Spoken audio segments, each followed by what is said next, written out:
Hello everyone. आज हम chapter 5 poverty को डिटेल में समझेंगे।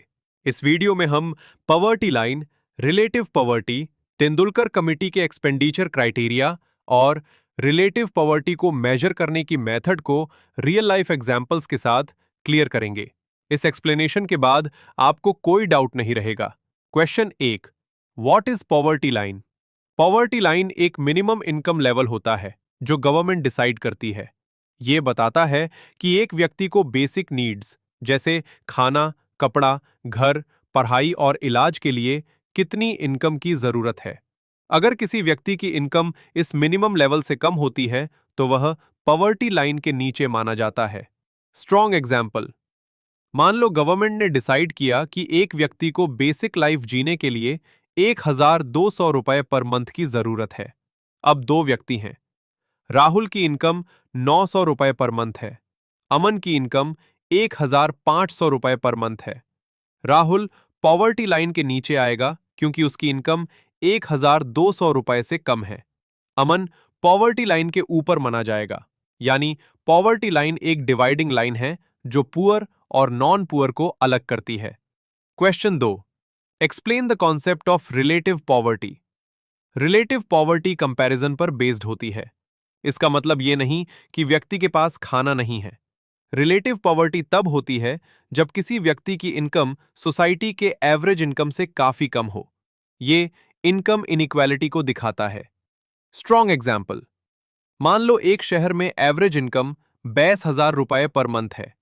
ज्यादातर लोग 8,000 रुपए से 25,000 रुपए कमा रहे हैं, लेकिन रमेश सिर्फ 7,000 रुपए कमाता है।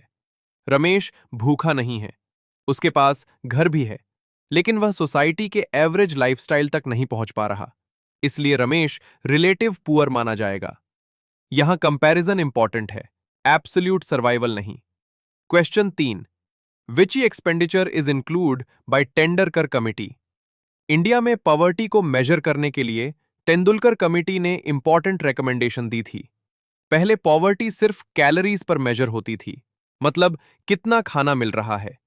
लेकिन कमिटी ने कहा कि सिर्फ खाना इनफ नहीं है, इसलिए इन एक्सपेंडिचर्स को इंक्लूड किया गया। Food, education, health, clothing, house rent, electricity, transport, other essential services. Strong example, मान लो एक परिवार को हर महीने 800 रुपए खाने पर खर्चा करना पड़ता है, लेकिन बच्चों की स्कूल फीस 400 रुपए है, डॉक्टर का खर्चा 300 रुपए है, किराया 500 रुपए है। अगर सिर्फ फूड देखेंगे तो लगेगा परिवार मैनेज कर रहा है, लेकिन टोटल खर्चा 2,000 रुपए हो रहा है। इसलिए पॉवर्टी को मेजर करते वक्त टोटल बेसिक एक्सपेंसेस को इंक्लूड करना जरूरी है। इसी वजह से तेंदुलकर मेथड ज्यादा प्रैक्टिकल माना गया। Question 4, which method is used to measure relative poverty? Relative poverty को मेजर करने के लिए कंपैरिजन मेथड यूज होता है। इसमें इनकम को सोसाइटी के मीडियन या एवरेज इनकम से कंपेयर किया जाता है। अगर किसी की इनकम मेजॉरिटी पॉपुलेशन से सिग्निफिकेंटली कम है तो यूज रिलेटिव पुअर माना जाता है। स्ट्रॉन्ग एग्जाम्पल, मान लो किसी कंट्री की मीडियन इनकम 15,000 रुपए पर मंथ है। गवर्नमेंट डिसाइड करती है कि जो लोग मीडियन इनकम के 50% से कम कमा रहे हैं वो रिलेटिव पुअर हैं। 50% ऑफ 15,000 रुपए बराबर 7,500 रुपए। जो लोग 7,500 रुपए से कम कमा रहे हैं वो रिलेटिव पॉवर्टी में आएंगे। इससे इनकम इनइक्वालिटी क्लियर दिखती है। क्लोजिंग लाइन, इस वीडियो में हमने पॉवर्टी लाइन, रिलेटिव पॉवर्टी और तेंदुलकर कमिटी के कॉन्सेप्ट को क्लियर एग्जाम्पल्स के साथ समझा। अगर आपको ये एक्सप्लेनेशन हेल्पफुल लगा हो तो चैनल को सब्सक्राइब करें और ऐसे ही डिटेल्ड इकोनॉमिक्स एक्सप्लेनेशंस के लिए जुड़े रहिए।